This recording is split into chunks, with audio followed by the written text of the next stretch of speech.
everyone. I'm Joel, your host for Talking Trends, where we explore trends in luxury real estate and other luxury trends in the greater Sarasota area. Today, I'm excited to have Gus Mollasis with us, who is a writer, producer, former real estate agent, or current real estate agent. Former and way back in the old days, Joel. And host for At the Movies as well. Thank you. Yes, great being here with you. Yeah. Well, welcome. Thanks for being here. So we thought we'd have fun today, right? Kind of talking about video production in the real estate realm.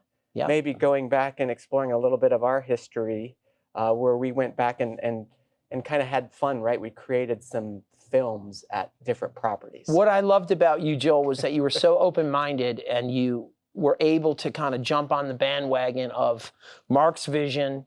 And, you know, you didn't say no. I should have maybe. But you know, it came out nice. I mean, we're talking about, I was hearing like chatter going, do you see the Bond thing? I mean, from people I never, you know, do you see the Bond movie? Yeah. And it was, you know, I want to talk a little bit about how that happened was cool. Yeah, I mean, it was fun, right? Because I think the idea was trying to do something different, kind of that was not kind of typical and really exploring, you know, new things that were happening out there. And video was not as popular as it is now. Right. Then it was, we're talking 5-6 years ago, it was rare actually to do it. And so, but I didn't want to do just kind of the every day stuff. You know, I wanted to do something different. So you and Mark obviously kind of helped develop it.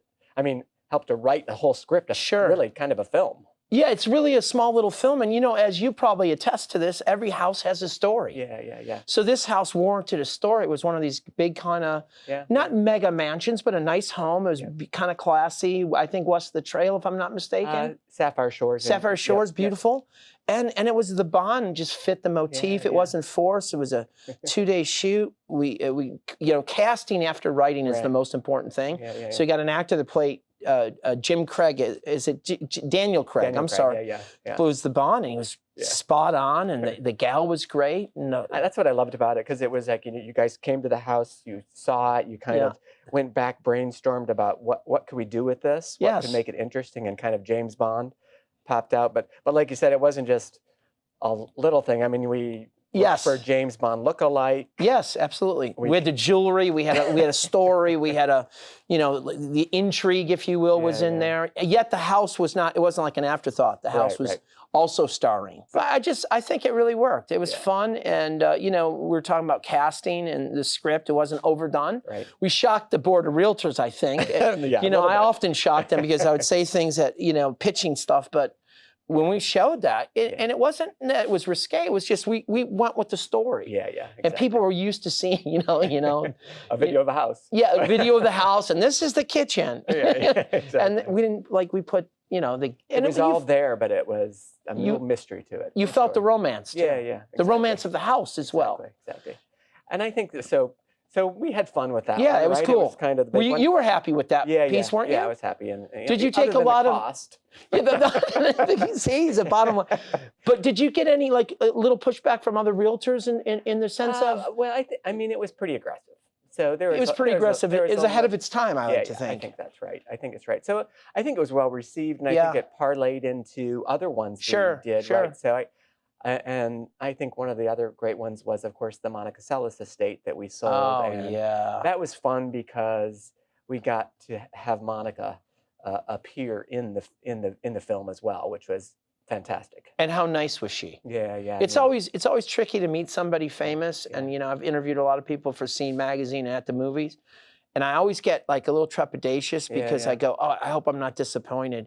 She's been through a lot, and she was so nice, and with the little girl in the piece, and she was moving on to another home, and so it worked in the narrative. Exactly. You know, that's what I like about her. They're not schmaltzy. She was authentic, and there's like almost a little tug at your heart with the little girl there, and like she's passing the baton, if you will. And I, you know, I'm sure it wasn't necessarily the film, but the person who bought that had a little boy. Oh, cool. Who was an amazing tennis player. Oh, and that's why they bought it. So. It works. You know, maybe it worked. Yeah. And so, but it was fun, and again, it was great because it really showed off the property as well and what it was all about and the unique elements of it. So in these pieces, I think that, and you're very, your team, you know, we didn't do a lot of rewrites, and you know, Mark is a pro, and we had great people, but I mean, you matched it right. You know what I mean? We weren't forcing things. You know when you're forcing the sale. Yeah, exactly. You know, and exactly. so we felt good about that. Yeah. No. So the Monica one, but I was really pleased. And before we started today, you were talking about one that you really liked. It's you, me a curveball. Yeah, the Hemingway house. Yeah.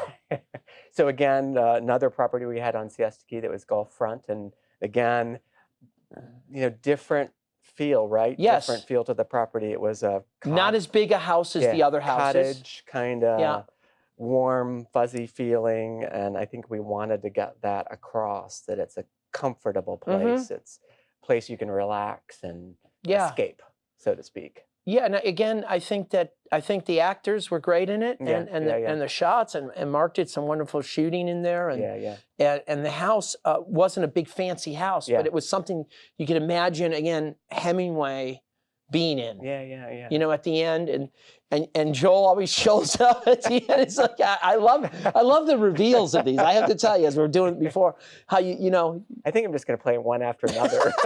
I think they're great listening presentation pieces. Exactly. You know, exactly. Each film is different. You know, I mean, I'm always partial to film and the art, but I think they hold up. Mark was talking before he came in. He says they hold up. How long ago was this? I mean, it was more than 5 years ago. So I think it's 5, and that's what's kind of interesting, right? I mean, it is kind of the how do you showcase property? What are the trends that are out there? I think at that point we wanted to be a little aggressive and do something different, and get our properties out there with more of a showcase. I think maybe that element isn't as common today. Our videos are different than they were then. And so they're still good, and video content is incredibly important in the real estate world. So we continue to evolve. But that's kind of what, because everybody has a camera. Yeah, exactly. Right, everybody's got a camera, and so everyone's a critic and everyone's a cinematographer and a filmmaker. Yeah. I know Mark was really disappointed when I started doing my own videos. Well, I mean, you can do your own though. No, you can, and you should do some more thing. What's working today? I mean, so much is. So again, COVID has changed things as well, how we market a property. It's the traditional methods have evolved. So I think video content is probably the most important part of it, but it is maybe a little different element. It's more personal. So it's more, a discussion at the property, and you can do it while you're there doing a showing. Yeah. And people want quantity, so they want to see. They want to see repetition. Yeah, and they want to see more elements showcasing one part of a lifestyle or just one element, because their attention span is super limited. It's changed. Now. Yeah. So they're tough on the red carpet. It's a tough gig, but that was fun though. Yeah, I'm glad. And we had fun. So. Does that make? Do you think it makes the phones ring? Do you think that people see it? And it's hard to measure. Yeah, advertising. I don't care what anyone says. Any social, whatever. And I think that's kind of the reality of the day. Is there's no way to measure it. But I think the reality of the marketplace and marketing today is you just don't know what will grab somebody. Sure. And our approach is we continue to do all forms of marketing, because we still, even though print is less useful today. Still got to do it. Our market likes it, and so we still continue to do it. Obviously, photography, video, all those elements, and we kind of call it guerrilla marketing. We try to cover everything where we think a buyer or seller will will engage. Well, awesome. I totally enjoyed chatting with you. Man, it was great seeing you, man. Continued success. And reliving those videos again. I love it, man. And I'm available with Mark. We can write something cool. Yep. Let's try to do Bond 2, the last Bond. Get a big house. We'll bring him back. Yeah, it was awesome. But I appreciate you being on the show. Nice seeing you. Thank you. Thank you for having me. Thanks, everyone, for enjoying this segment of Talking Trends. See you next time.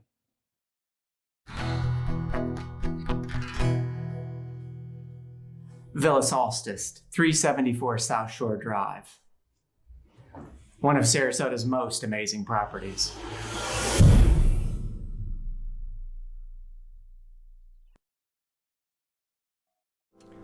The Monica Mollasis Estate, 2895 Dick Wilson Drive, one of Sarasota's most amazing properties.